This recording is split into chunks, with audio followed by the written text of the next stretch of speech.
The sun of Florence already seemed like a distant dream. Outside the airplane window, the clouds were graying over the Atlantic, and I was going through the photos in my old film camera. Some of my colleagues laughed at my devotion to this antique, but I had always believed that history demanded respect for the forms in which it was captured. My aging fingers trembled slightly, whether from fatigue after the long flight or from the excitement of meeting the comforts of home. My name is Walden Turcotte, and I am 73 years old. I have spent the last 2 months in Italy, studying the archives of the Medici period for my new monograph. After 40 years of teaching in the history department at Homewood College, I could finally devote myself to research fully, without the distraction of endless department meetings and checking student papers.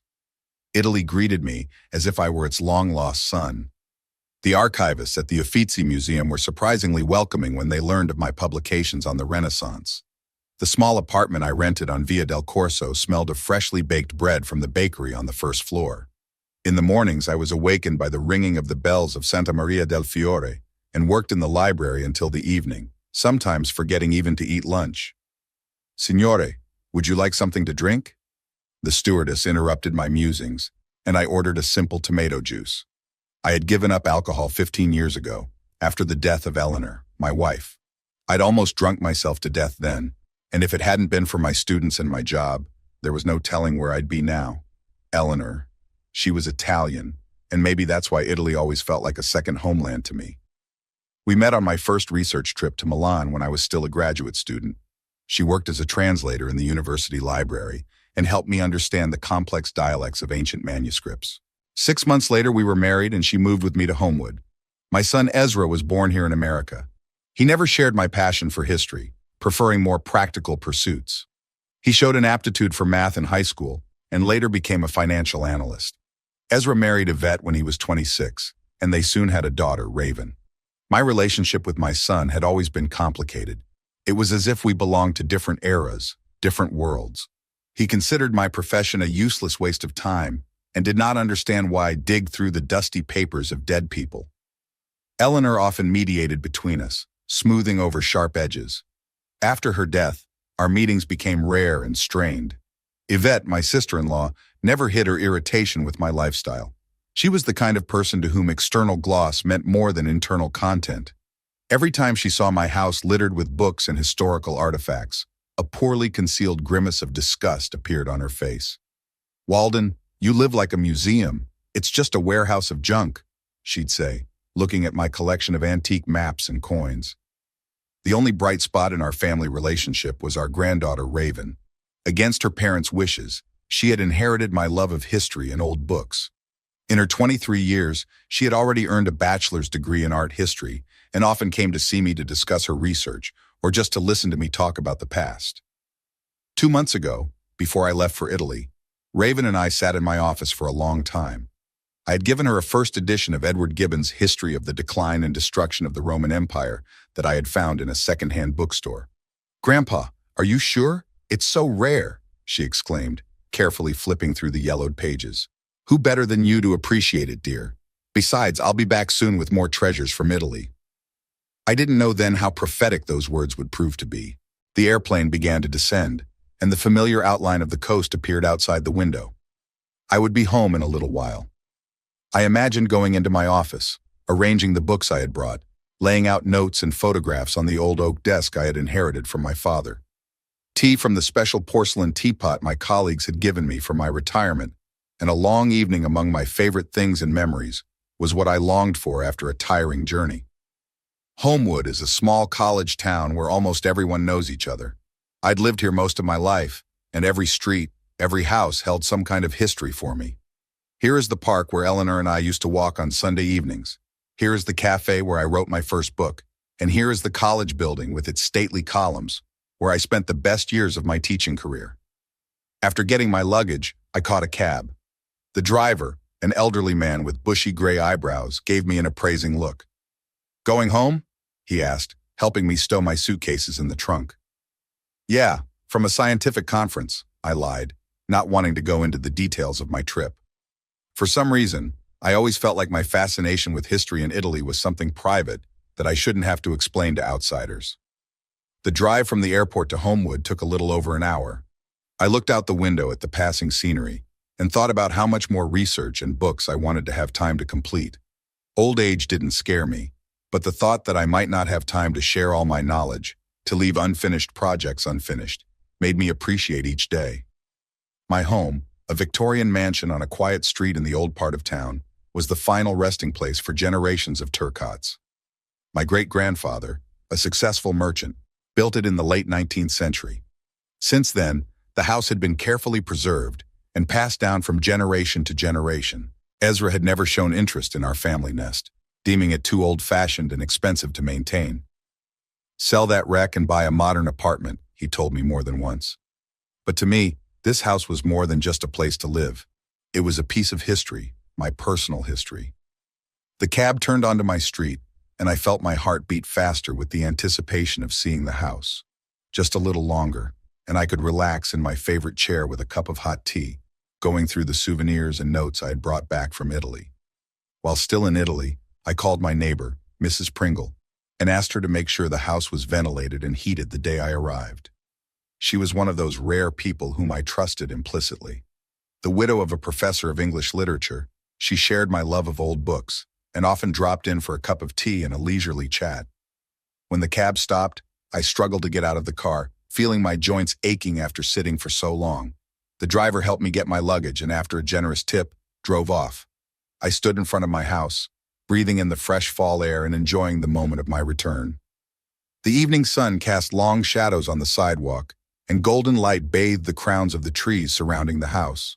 I noticed that the maple trees in front of the house had already begun to change leaf color. I had missed the beginning of autumn in Italy. How many times over these 2 months had I imagined this moment? Coming home, back to my quiet, cozy world where every object had its own story and meaning. I turned toward the house and froze, unable to believe my eyes. On my immaculately trimmed lawn was a bright red sign that read, "For sale."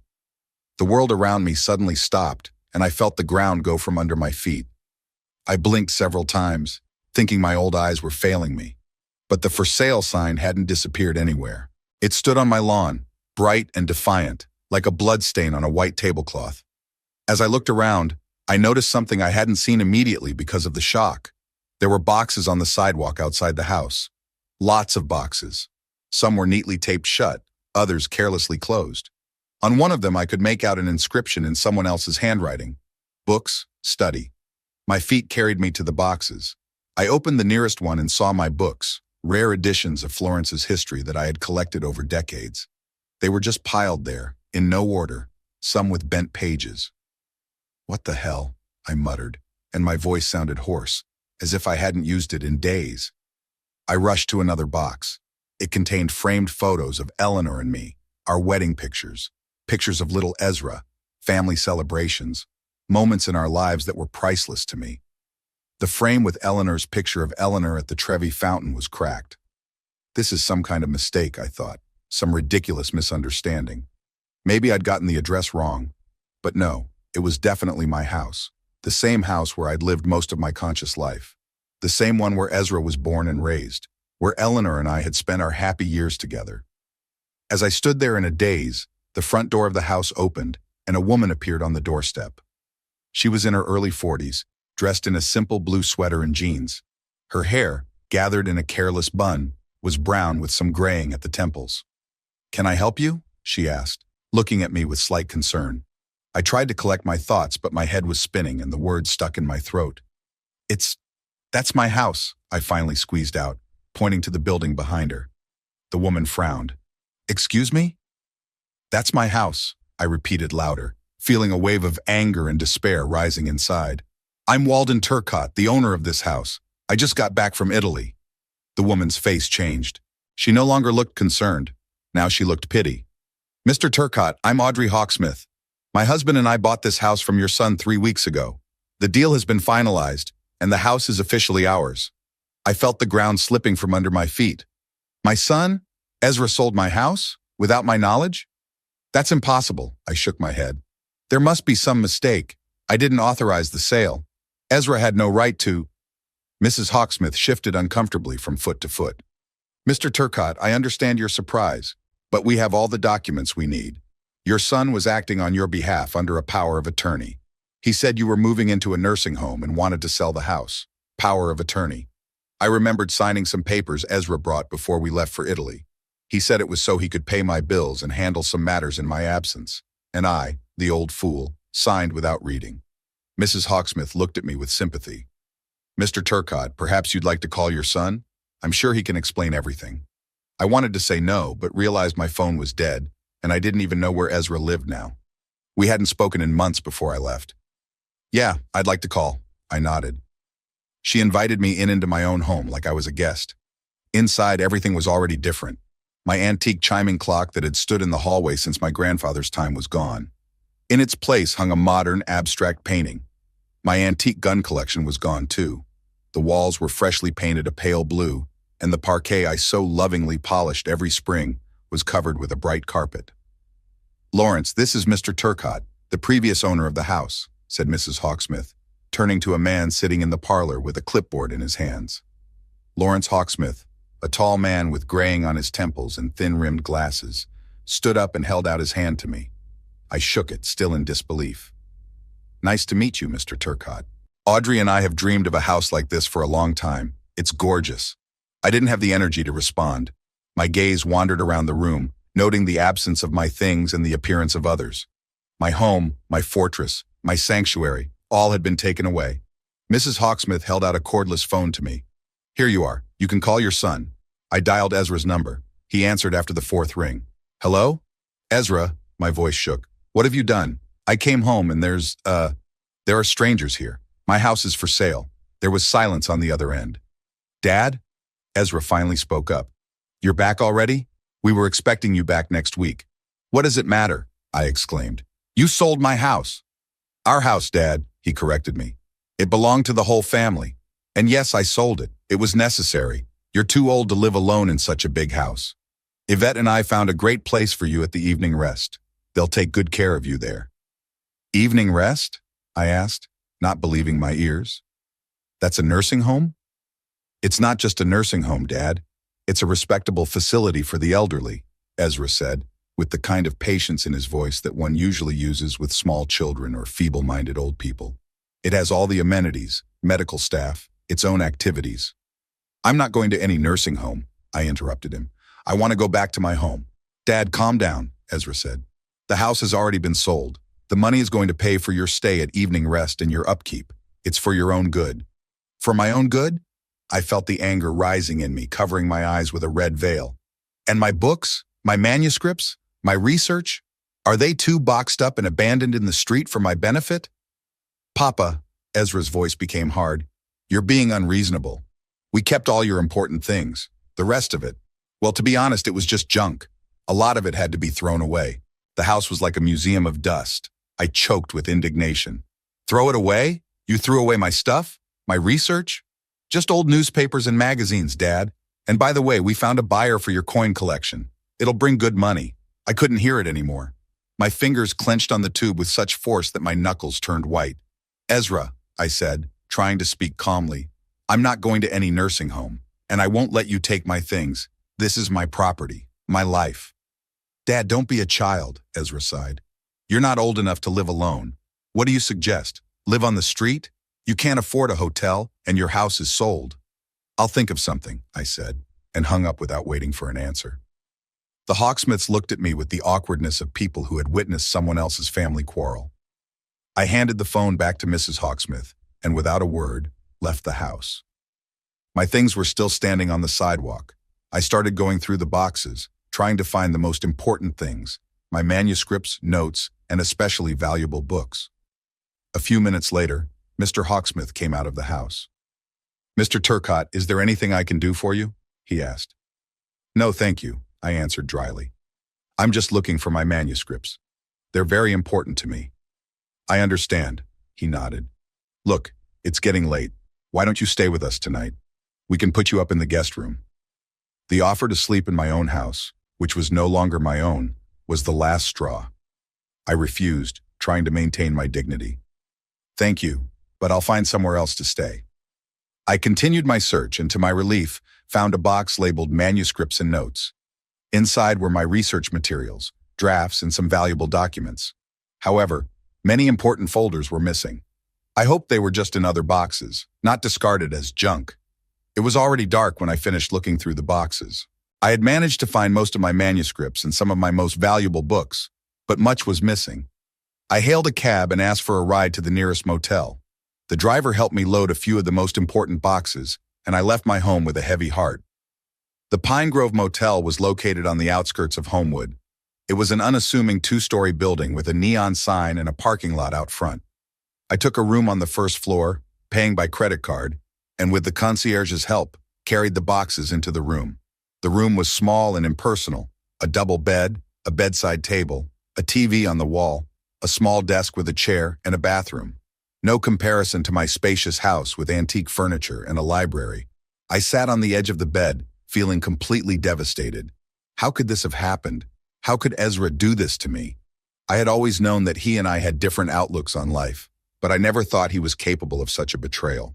I remembered the power of attorney I'd signed before I left.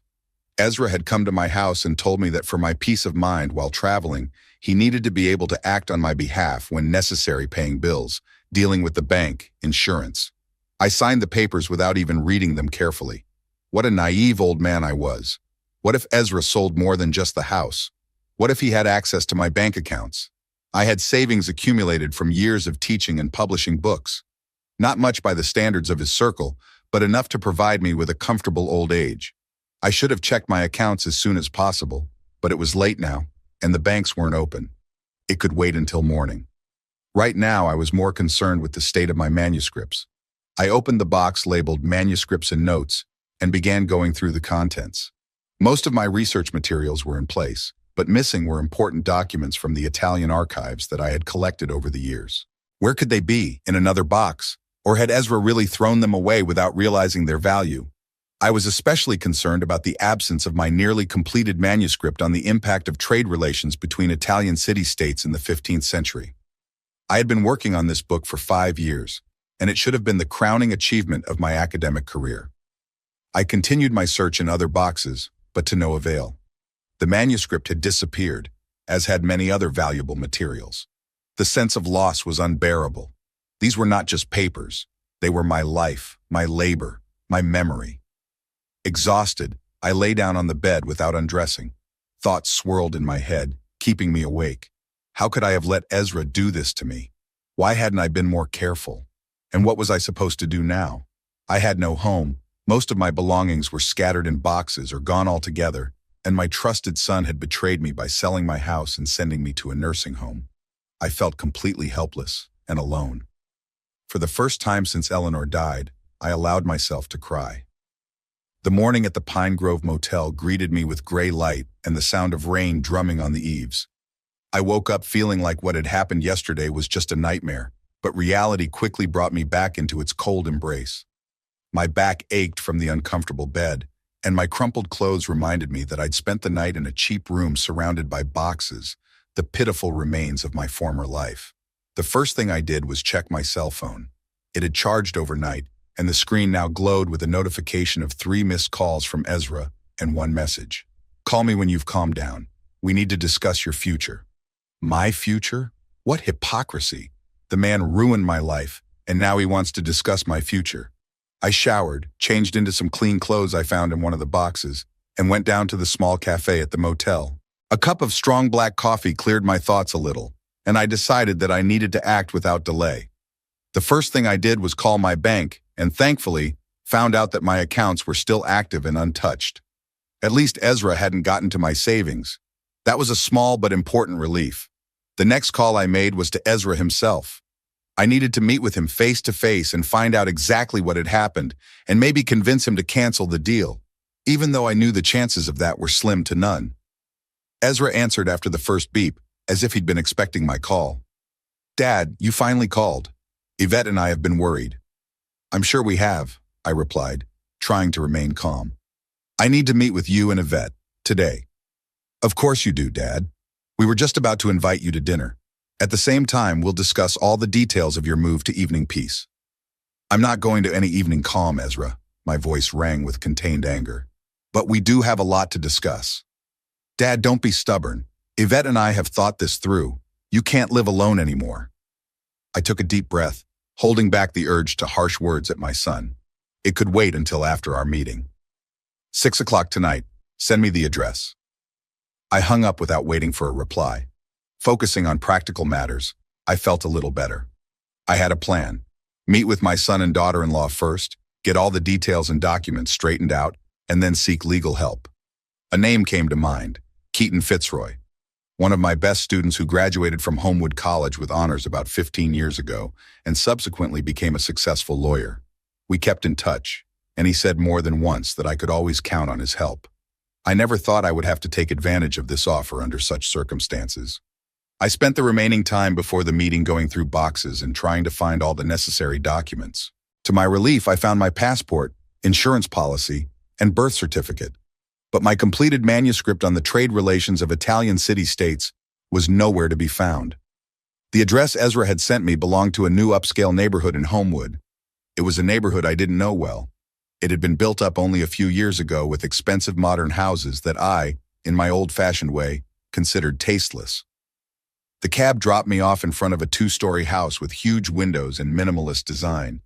Yvette opened the door. She was as flawless as ever. Perfectly styled blonde hair, impeccable makeup, and a strict dress that emphasized her slender figure. My sister-in-law always reminded me of a mannequin from an expensive store window. Beautiful, but cold and lifeless. "Walden, you're finally back," she said, with a strained smile that didn't affect her eyes. "We've been so worried. Come on in. Ezra is already waiting for you in the living room." I silently made my way into the house, noting the expensive furniture and modern art on the walls. Ezra was sitting in an armchair with a glass of whiskey, looking through something on his clipboard. At my appearance, he stood up and feigned joy, as if we had met under normal circumstances, and not after he had betrayed me. "Dad, it's good to see you. How was your trip to Italy? Did you find anything interesting for your research?" "Don't pretend, Ezra," I replied coldly. "You sold my house. My belongings are scattered in boxes. Many of my manuscripts are missing. And you ask about my trip?" The smile slowly slid off his face. He set his glass on the table and sighed. "Dad, please sit down. We need to have a serious talk." "I'd rather stand," I retorted. Ezra glanced over to Yvette, who walked over and stood next to him, showing family unity against me. "Okay, Dad," Ezra began, and his voice took on that condescending tone I'd always hated. "Yes, we sold the house, and it was the right decision. You're 73 years old. You can't live alone in a house that big anymore. It's dangerous and unsustainable." "It's not up to you to decide how I live my life, Ezra," I replied. "And you certainly don't get to decide what to do with my house." "Our house, Dad," he corrected. "It was the family home, and I, as your son and heir, have a say in the matter." "A vote, yes, but not the right to sell it without my consent." "We had power of attorney," Yvette interjected. "You signed the papers yourself before you left. A power of attorney to pay the bills, not to sell the house." Ezra shook his head. "You didn't even read what you signed, Dad. The power of attorney was general. It authorized us to act on your behalf in all matters, including the sale of real estate." I felt the ground go from under my feet. Had I really been that careless? "Show me that power of attorney," I demanded. Ezra nodded to Yvette and she left for another room, returning a minute later with a folder. She pulled out the document and held it out to me. I read the paper carefully, and with each line my heart clenched tighter. Indeed, the power of attorney was worded in such a way that it gave Ezra almost unlimited authority to act on my behalf. And my signature was on it. I remembered signing the papers hastily, going to Italy, trusting my son completely. "And you used it to sell my house while I was away," I said, handing the document back. "Without consulting me, without asking my opinion." "We tried to contact you, Dad," Ezra shrugged, "but you haven't returned calls or emails. Besides, the offer from the Hawksmiths was very favorable, and we needed to act fast." "And where did the money from the sale go?" I asked, though I already guessed the answer. "Part went to pay for your place at the evening rest," replied Yvette. "It's a very nice establishment, Walden. You'll have your own room with a bath, 3 meals a day, medical care. There's a library and even a lecture hall where you can socialize with other intellectuals." "And the rest of the money?" I didn't back down. "The rest of the money is in an account," Ezra replied, averting his eyes. "They will be used for your upkeep. Dad, understand we're doing this for you. You're not young anymore, you need care and attention." And when were you planning on informing me of all this? I asked, feeling my voice shake. After I returned from Italy? Or when I would find my house sold and my things packed into boxes? We were going to pick you up at the airport, Yvette began. But you came back sooner than we expected. And instead of alerting the new owners, or at least getting my stuff off the sidewalk, you decided to let me find out in the most humiliating way possible. Dad, we didn't know you were coming back exactly yesterday. Ezra spread his hands. You said yourself you'd be in Italy until mid-October. And my manuscripts? My research materials? Where are they? We saved what we could, Yvette replied. But honestly, there were so many papers and books. Some of them had to be organized. Organized? I interjected. What does that mean? Well, to throw away things that are obviously no longer needed, Yvette explained. Old drafts, notes, yellowed newspaper clippings. You threw away my research materials? I felt a wave of rage rising inside. Do you have any idea what you've done? There were years of research in there, unique documents from the Italian archives. Dad, calm down. Ezra took a step toward me. We saved all the books and key manuscripts. They're in the vault. You can pick them up when you move into the evening rest. There's room there for personal items. I'm not going to evening rest, I said firmly. And I want you to give me back my money from the sale of the house. All the money. That's impossible, Dad. Ezra shook his head. The deal is already done. The Hawksmiths have moved into the house. Besides, some of the money has already been used to pay for the evening rest. Then I'll go to court, I said, feeling determination fill me. I'll prove that you abused the power of attorney and acted against my best interests. Ezra and Yvette glanced over with that peculiar expression that people get when they think the person they're talking to is out of their minds. Dad, Ezra said softly, think for yourself. Who would believe a 73-year-old man accusing his own son of fraud? We have a legal power of attorney with your signature on it. We have a doctor's certificate stating that you need constant care. We have your history of forgetfulness and absent-mindedness in recent years. What doctor? I was taken aback. I didn't see a doctor before I left. Dr. Morrison, Dad, Ezra said, as if explaining the obvious to a child. You had a checkup with him in July before your trip, remember? He expressed concern about your condition. I had indeed been to see Dr. Morrison before I left, but only for a routine checkup. He said nothing to me about any health problems, much less memory problems. Morrison never said anything like that, I objected. He told us, Dad, Yvette sighed. He had a duty to warn the family. I felt the blood pounding in my temples. This had all been carefully planned. They'd used my trust, my habit of signing papers without reading, my belief that my son would never betray me. They had even prepared a medical report in case I decided to resist. Well, I said, trying to speak calmly, I don't think we have anything more to discuss. I don't accept your decision and will fight for justice.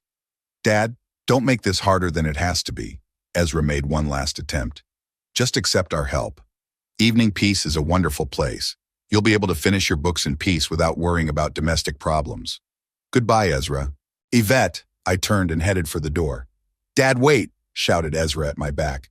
Where are you going to go? You don't have a home. I didn't answer. As I stepped out of the house, I took a deep breath of the cool evening air. My heart was racing and my hands were shaking, but I felt strangely calm. Now I knew what I was dealing with, and I knew what I had to do. I pulled out my cell phone and dialed a number I hadn't dialed in years. Keaton Fitzroy here, a young, confident voice answered. Keaton, this is Professor Turcotte, Walden Turcotte. Do you remember me? Professor? One could hear the surprise and joy in the voice. Of course I remember you. How could I forget you? You were my favorite teacher. To what do I owe this honor? Keaton, I need your help. Professional help. What's wrong, Professor? My son sold my house while I was in Italy, using the power of attorney I gave him. He wants to put me in a nursing home and manage my money. There was silence on the other end of the line. This is serious, Professor, Keaton finally said. I'll need to see all the paperwork. When can we meet? The sooner the better. I'm in the office now. I can stay until this evening. Come by and we'll discuss everything. I wrote down the address of his office in downtown Homewood and hailed a cab. Sitting in the back seat, I stared out the window at the streets of my hometown and thought about how quickly life could change. Just yesterday, I had a house full of books and memories, and today I was driving to a former student's house to sue my own son. But there was no choice. Ezra and Yvette left me no choice. Keaton Fitzroy's office was in a modern glass and concrete building in downtown Homewood. There was no pretentiousness, austere design, functional furniture, minimal decor. Everything said that serious people who value time and efficiency work here. My former student, now a successful lawyer, met me in a spacious office with panoramic windows overlooking the city. "Professor Turcotte, it's so good to see you. Though the circumstances are certainly not the most pleasant," Keaton shook my hand. He had changed over the years since we'd seen each other. His shoulders were broader, there was a slight gray on his temples, and his gaze was harder. But his smile remained the same, open and sincere. "Thank you for agreeing to meet on such short notice, Keaton." I sat down in the chair across from his desk. "For you, Professor, anytime. You have no idea the impact you've had on my life. Without your course on the history of legal systems, I may never have become interested in law." I smiled weakly, touched by his words. It felt good to know that in my long teaching career, I had left a mark on someone's life. "Tell me what happened." Keaton became serious, turning on the recorder and preparing to take notes. I told him everything, about the power of attorney I signed before I left for Italy, about coming home and the shock of what I saw, about talking to Ezra and Yvette, about their plans to send me to evening peace. "They claim they did everything legally, that they had full power of attorney, that they even have a doctor's report on my inability to live on my own." I finished my story. Keaton listened attentively without interrupting, only occasionally making notes in his notebook. "The situation is complicated, Professor," he finally said, leaning back in his chair. "Legally speaking, if the power of attorney was properly drafted and has your signature, your son's actions can technically be recognized as legal. But there are nuances. You can try to prove that you were misled about the content of the document. It is also important to check exactly how the funds from the sale of the house were used. If we can prove that your son was not acting in your best interests, but in his own, it could change the case. What do I need to do?" "For starters, gather all the documents, power of attorney, house purchase agreement, bank statements, medical reports, anything that might be relevant to the case. You'll also need to undergo an independent medical examination to refute claims that you're incapable of living on your own." I nodded, feeling the resolve awaken in me. "And one more question, Professor." Keaton looked me straight in the eye. "Where are you living now?" "At the Pine Grove Motel," I answered. "Temporarily." "That's no business. You need a proper place to live. I can help you find a suitable apartment. Nothing luxurious, but a decent place where you can put your books and work." Thus began my new life. With Keaton's help, I found a small apartment in an old brick building near the center of town. 2 rooms, a kitchen, a bathroom, everything a lonely old man needed.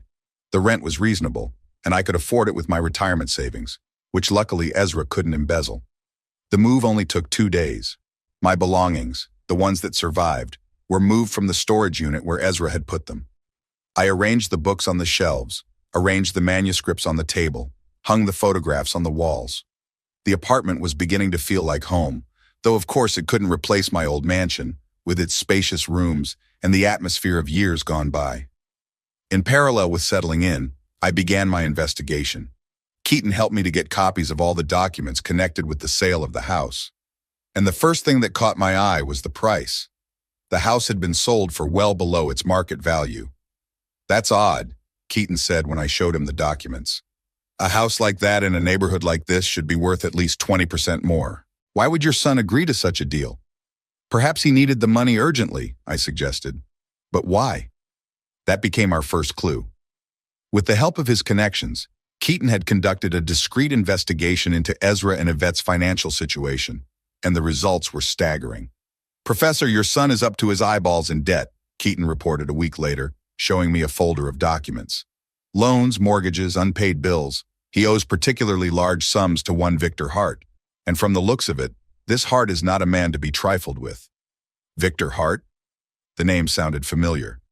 I think Ezra mentioned him as his business partner. Partner isn't quite the right word, more like a creditor, and from what I can tell, not the most law-abiding. A picture was beginning to emerge. Ezra had gotten into some kind of adventure, owed a large sum of money, and finding himself in a desperate situation, had decided to sell my house to pay off his debts. But that wasn't all. Looking through the papers taken from the vault, I came across a strange envelope with the logo of Oxford Academic Press. It had been opened, and inside was a letter dated 3 months earlier, a month before I left for Italy. Dear Professor Turcotte, the letter read, we have read with great interest your application for the publication of your monograph, Forgotten Cultures of the Mediterranean, Trade Relations and Cultural Exchange. The topic seems to us extremely topical and promising. We are ready to offer you a publication contract with an advance payment of $50,000. Please contact us to discuss the details. I was stunned. I had actually sent a submission to this publisher months ago, but had gotten no response. Or rather, the response had been intercepted by Ezra. $50,000 advance. I showed the letter to Keaton. That could have solved a lot of my financial issues. But I never saw that letter. Ezra intercepted it and hid it from me. This is an important piece of evidence, Professor. Keaton scrutinized the letter. It proves that your son was not acting in your best interest by withholding from you important information that could have had a significant impact on your financial situation. I immediately contacted the publisher. Fortunately, their interest in my work hadn't waned, and they were still willing to contract me. It was not only a financial victory, but also a moral support. My work, my research was recognized as valuable and worthy of publication. But the most important discovery happened quite by accident. One evening, when I was sitting in my new apartment, sorting out the remaining boxes of documents, the doorbell rang. Standing on the doorstep was my granddaughter, Raven. Grandpa!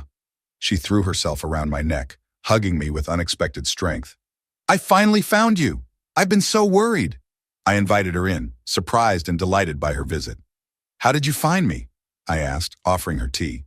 It wasn't easy. Raven took off her leather jacket and sat down at the table. My parents didn't say anything, just that you moved to Evening Peace and didn't want to see anyone. But I didn't believe it. You would never leave without saying goodbye to me, especially not to a nursing home. I started looking. I called the evening rest and you weren't there. I checked the hospitals.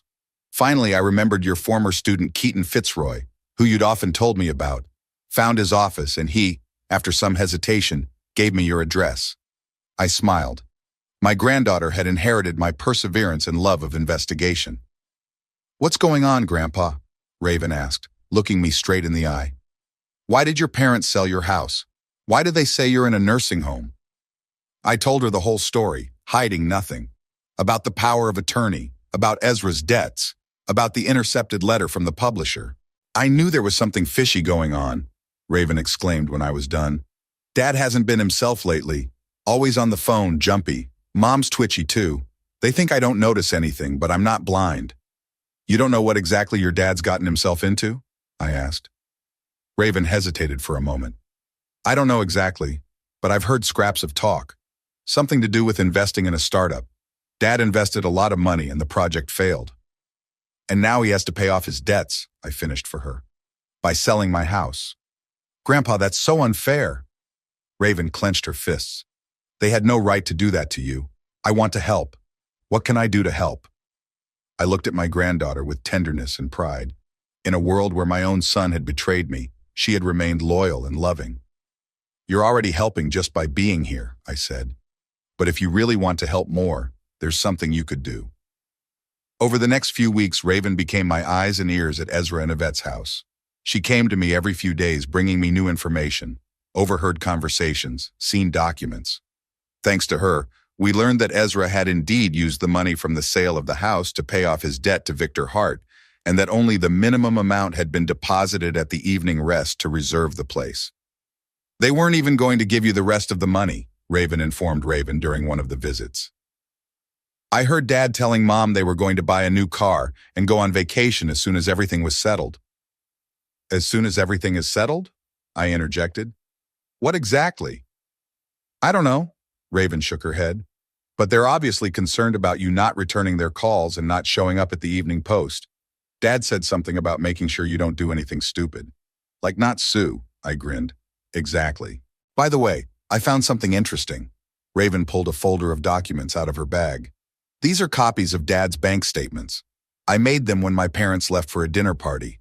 Look, these transfers, they're all going into Victor Hart's account, and the amounts are huge. I studied the documents. Indeed, Ezra had wired almost all of the money from the sale of the house to Hart's account. That's an important piece of evidence, Raven. Thank you. I also found this. She held out another envelope to me. It's another letter from Oxford Academic Press. It came last week. My parents intercepted it too. I opened the envelope. In the letter, the publisher expressed concern about my silence and reminded me of their offer to publish my monograph. They think I'm ignoring their offer. I shook my head. And I didn't even know about it until recently. Grandpa, you have to answer them. It's what you've always dreamed of. Wide publication of your research. I've already contacted them, Raven. We're negotiating a contract. The granddaughter's face lit up with a smile. That's wonderful. It means you'll have money to rent a proper place to live, maybe even buy a new house. Not only that, I smiled back. It's the recognition of my work, my research. What I've done all my life has value. Raven hugged me. I always knew your work was important, Grandpa. Dad just doesn't get it. He's always measured everything by money.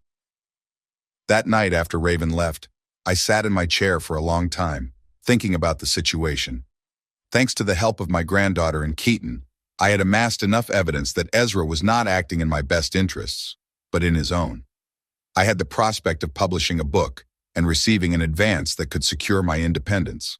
Legally, we were ready for a lawsuit. But there was a sad side. My own son had betrayed me. He was willing to send me to a nursing home, deprive me of my home and money, intercept my correspondence, all to pay off his own debts. How did we get to this point? Where did I go wrong in his upbringing? As I pondered this, I pored over old photographs, miraculously preserved after all that had happened. Here's Ezra at 5, with a big smile on his face, holding the model ship we'd built together. Here he is at 10, serious and focused, leaning over a chessboard. Here's his high school graduation. He's in his robe and cap, between Eleanor and me. We're all happy and hopeful for the future. What happened to that boy? When did he turn into a man capable of betraying his own father? I didn't know the answers to those questions, but I knew one thing. I would not give up without a fight. I would prove that I was still capable of managing my life, that my work had value, that I would not allow myself to be treated like a helpless old man to be sent to a nursing home and forgotten. The next morning I called Keaton. We're ready to move on, I said. We have enough evidence. It's time to act. The morning Homewood fog shrouded the courthouse, giving it an ominous appearance. I sat on a bench in the hallway, waiting for the preliminary hearing in my case against my own son to begin. It was a strange feeling, preparing for a legal battle with the man you once taught to ride a bike and comforted after nightmares. Keaton approached me, holding a bulky file folder of documents. He looked collected and confident as always, impeccably dressed in a dark blue suit. "How are you feeling, Professor?" he asked, taking a seat next to him. "Strange," I answered honestly. "I never thought I'd live to see the day when I'd be suing my own son." "I understand," Keaton put a hand on my shoulder.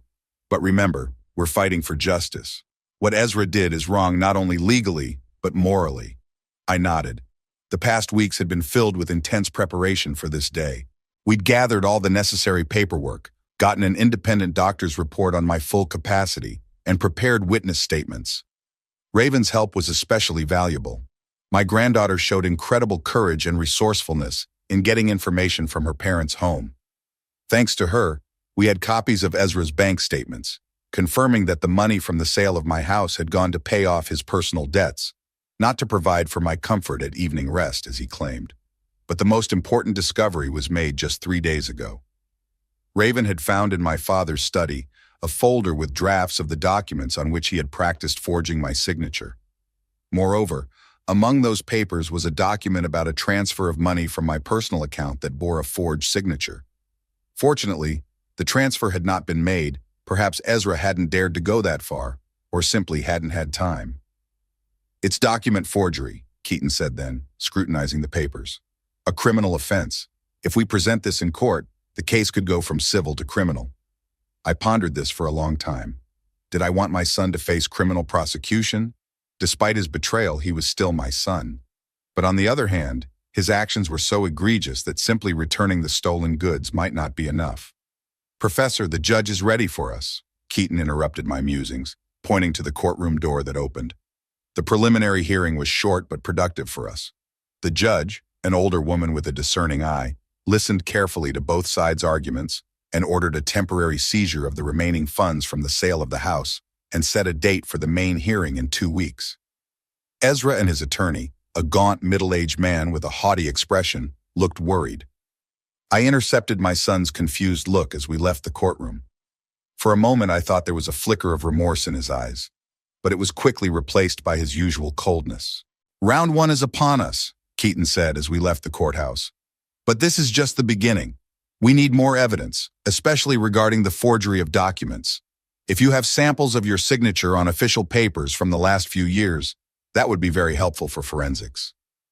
I should have contracts with publishers, bank documents, I wondered. But most of them are left in the house.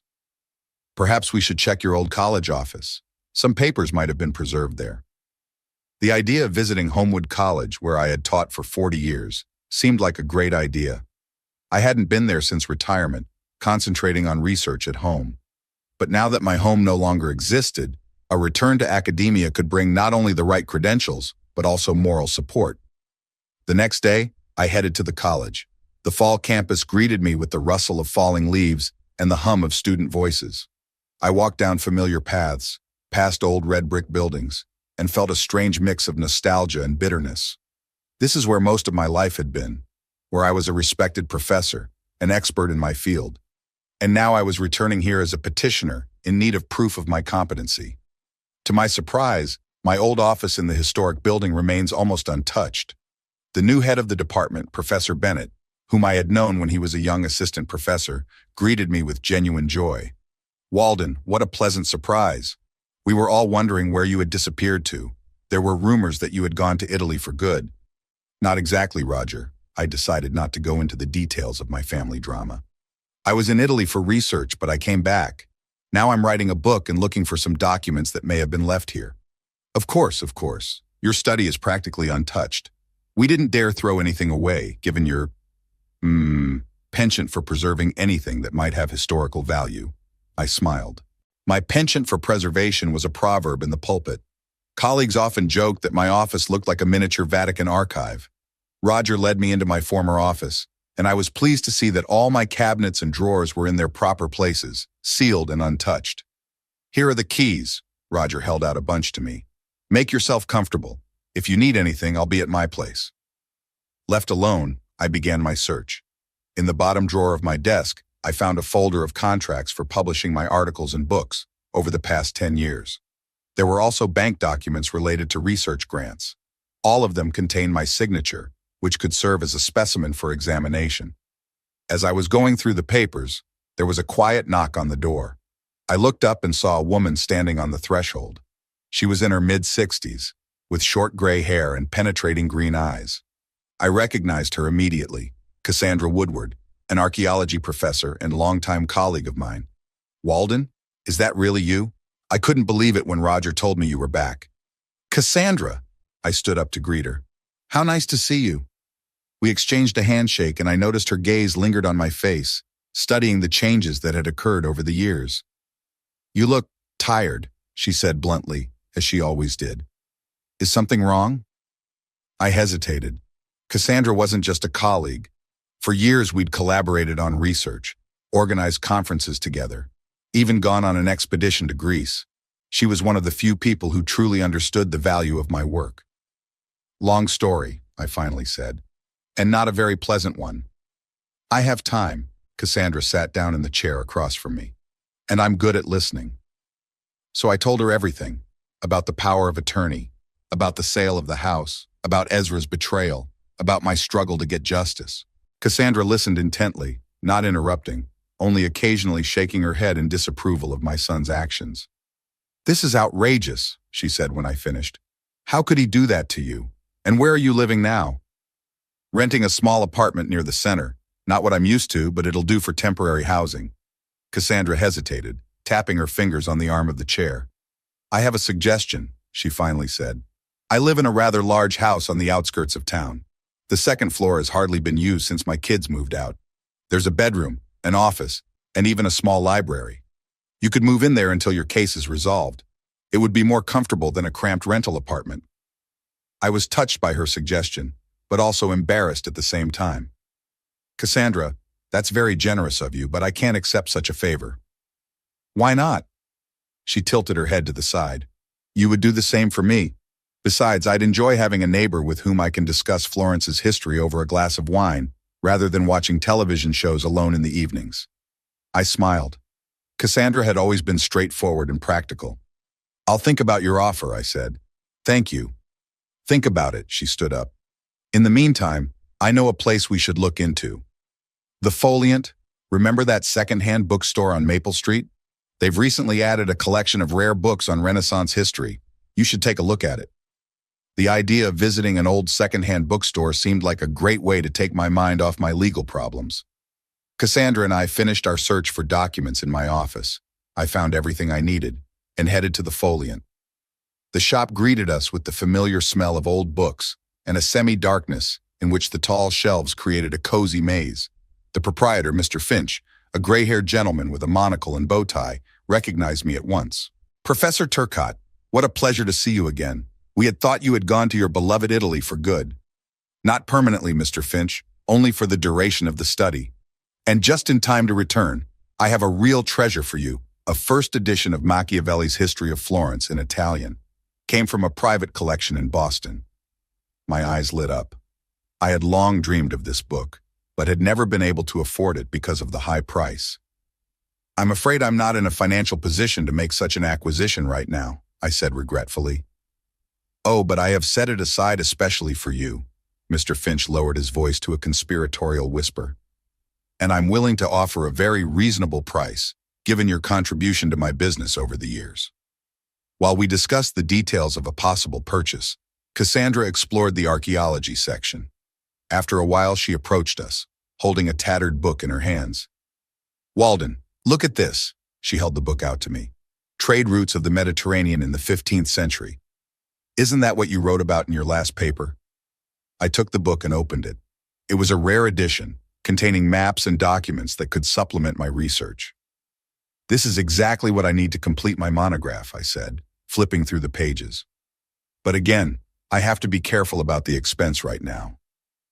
"Consider this my gift." Cassandra took the book and headed for the cash register. "As payment for future interesting discussions when you move into my house." I didn't have time to object, and soon we were walking out of the shop with two valuable purchases: Machiavelli for me, at a very reasonable price indeed, and a book on trade routes from Cassandra. "You didn't have to do that," I said as we walked down the street. "I know," she replied simply, "but I wanted to. Now why don't you tell me more about your legal strategy? How can I help?" We went into a small cafe on the corner, and over a cup of tea I told Cassandra about the upcoming hearing and the evidence Keaton and I had gathered. She listened attentively, occasionally asking pointed questions that made me think about new aspects of the case. "You know," she said after a long pause, "I think your son didn't just want the money. There's something else going on here." "What do you mean?" "Think to yourself. If he just wanted money, he could have asked you for a loan or found another way to solve his problems. But he chose such a drastic and risky way, selling your house, sending you to a nursing home. It's like some kind of revenge." I wondered.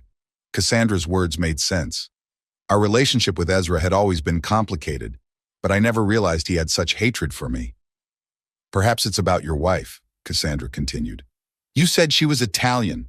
Maybe Ezra blames you for taking her away from Italy, or the fact that after she died you focused on your work instead of him." "Eleanor died when he was in his late 30s, I shook my head. "He was a grown man with a family of his own. But the inner child stays with us forever," Cassandra said softly, "especially if there are unresolved conflicts." We continued our discussion, and I began to see my relationship with my son in a new light. Perhaps the roots of his betrayal went much deeper than just financial problems. In the days that followed, Cassandra became my unexpected ally in the legal struggle.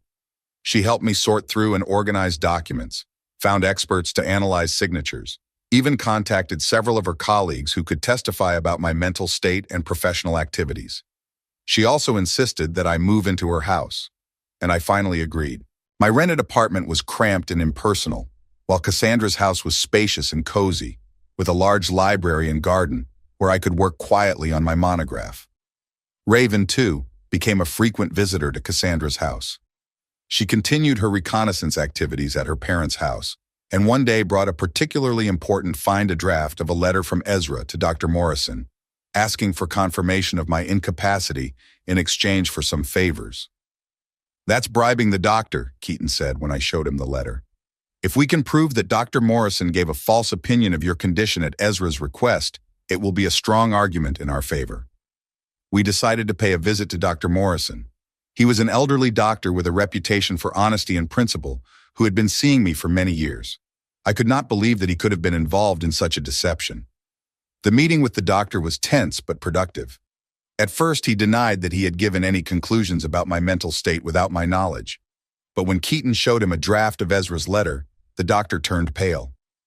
"I never signed such an opinion," he said firmly. "Ezra did come to me and ask me to confirm that you required constant care, but I refused. Professor Turcotte has always been and remains fully capable." "Then where did the report that Ezra and Yvette showed me come from?" I asked. "I'm afraid it may be a forgery," Dr. Morrison shook his head. "I am prepared to make an official statement to that effect."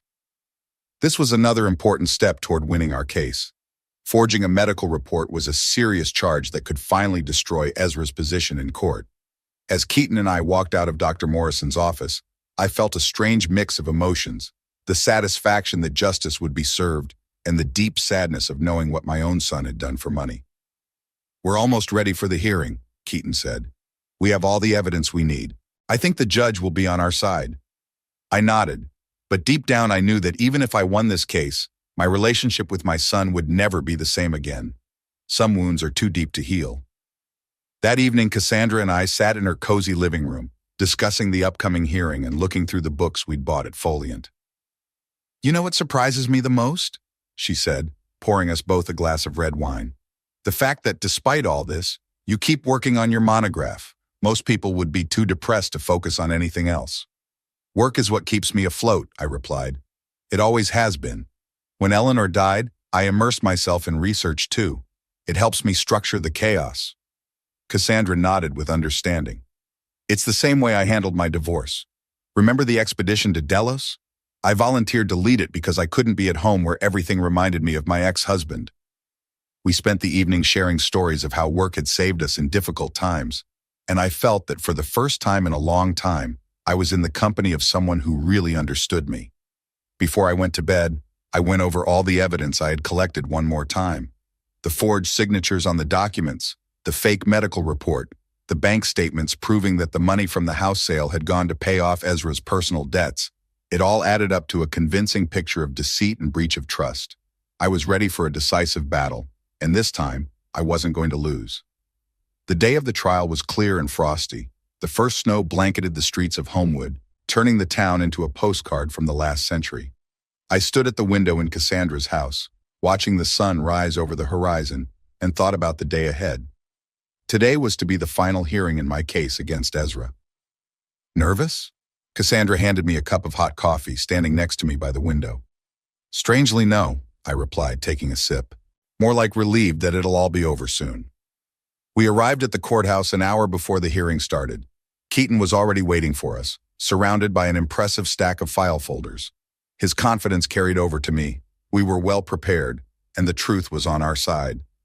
Ezra and Yvette arrived 10 minutes before we were due to start. They looked tense and avoided looking in my direction. Their lawyer, the same scruffy man with the haughty expression, was quietly explaining something to them, occasionally casting concerned glances in our direction.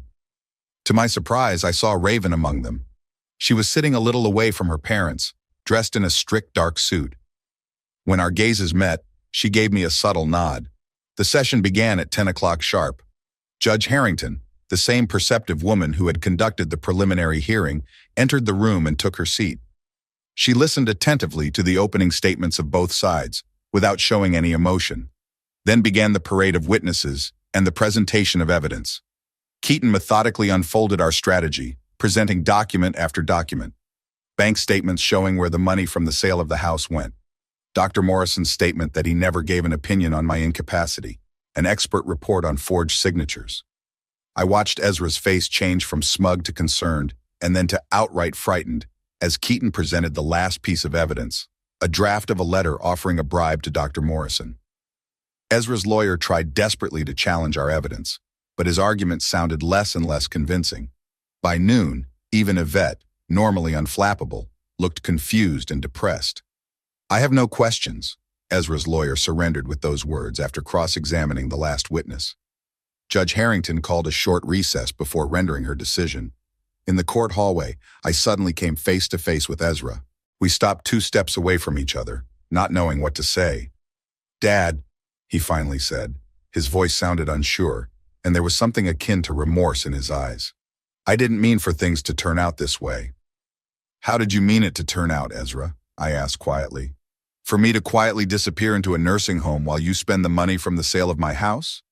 "It's not that simple," he lowered his gaze. "I had debts, serious debts. Hart was threatening my family. So you decided to sacrifice me," I finished for him. "I thought it was best for everyone. Evening Peace is a good place. You'd be taken care of there." "Don't go on," I held up my hand, stopping him. "You wanted to get rid of me because I was a burden. At least admit that." Ezra remained silent, and in that silence I heard more than he could say in words. After a recess, Judge Harrington gave her ruling. It was entirely in my favor. The court declared Ezra's actions illegal, ordered me to pay back all the money from the sale of the house, as well as compensation for moral damages. In addition, the power of attorney was revoked, and Ezra was prohibited from further disposing of my property. Also, the court considers it necessary to transfer the case file to the prosecutor's office to consider opening a criminal case on the fact of document forgery and attempted bribery, the judge concluded. I saw Ezra turn pale at those words. A criminal case could mean not only a fine, but jail time.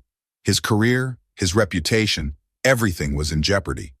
When the hearing was over, I walked over to Keaton and said quietly, "I don't want this case to go to the prosecutor's office."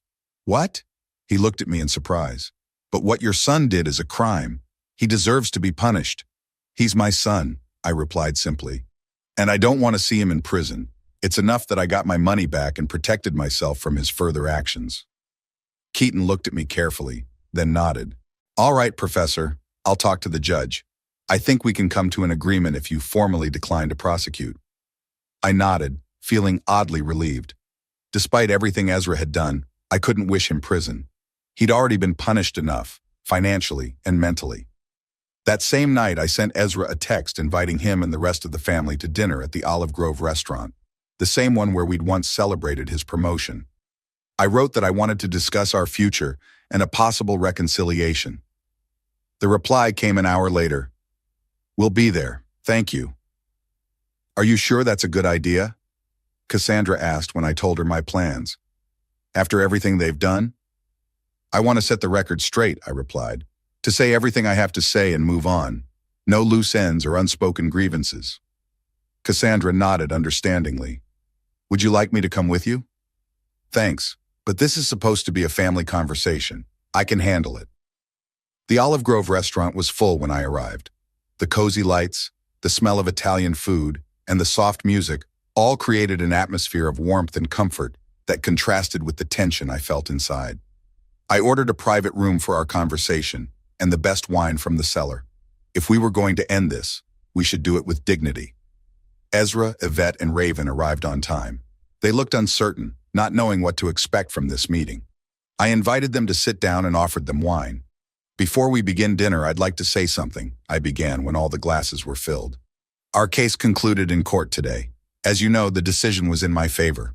Ezra nodded without raising his eyes. "I also asked that the case not be referred to the prosecutor's office. There will be no criminal prosecution." Now he looked at me with surprise and I think gratitude. "Thank you, Dad," he said quietly. "I didn't do it for you," I replied, "but for my own sake. I don't want to spend the rest of my life being vengeful and angry. I have better things to do."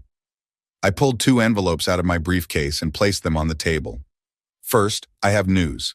Oxford Academic Press has agreed to publish my monograph on trade relations in the Mediterranean. The contract has been signed and the advance has been received." "Congratulations, grandfather," Raven exclaimed sincerely. "This is what you have always dreamed of." "Yes, Raven, and thanks to this, and the compensation from the court, I am now financially independent. I bought a new house, small but cozy, with a great library, and I have plans for the future." I opened the first envelope and pulled out the papers. "I've made a new will. The bulk of my estate after my death will go to establish a scholarship for history students at Homewood College. The scholarship will be named in honor of your mother, Ezra, the Eleanor Turcotte Scholarship for Young Scholars. I think she would have liked that. Ezra gulped, clearly not expecting this twist. And the second installment, I looked at Raven, is for you, my dear. But with one condition, you will get this money only if you go your own way.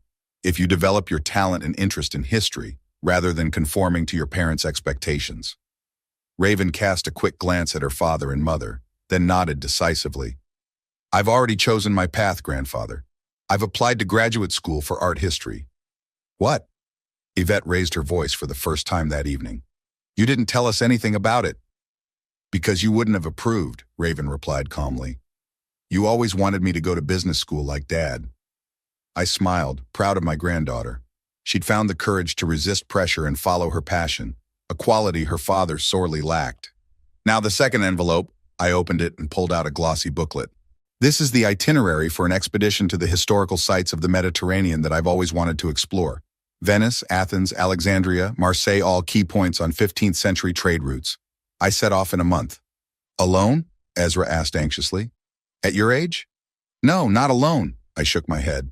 Cassandra Woodward, my college colleague, is traveling with me. She's a professor of archaeology and has a lot of experience in field research. We complement each other. I'm a specialist in documents and archives. She's a specialist in material culture. That's it? Ezra looked confused. You invited us here to tell us about your plans and your new will? No, I looked him straight in the eye. I invited you to tell you that I forgive you, but I don't want to continue the relationship. There was silence in the room. Yvette looked shocked. Ezra looked shocked to the core. Only Raven seemed to have expected something like this. You're breaking things off with us? Ezra finally squeezed out. With your family? With you and Yvette, yes, I nodded.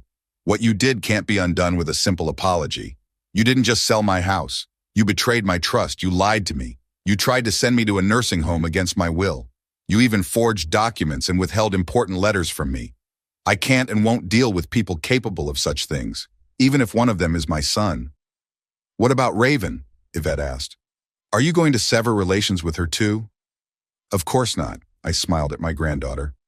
Raven will always be welcome in my home. She has never betrayed me, quite the contrary. She has helped me in my most difficult times. I am proud of her and her choices. Raven gave me a grateful smile. Dad, listen, Ezra tried again. I realize I made a mistake. I was desperate, heart threatened me. I had no choice. You always have a choice, Ezra, I interrupted him. And you made yours. Now I'm making mine. And I choose to live my remaining years in peace and quiet, without people who think I'm a burden. But we're family.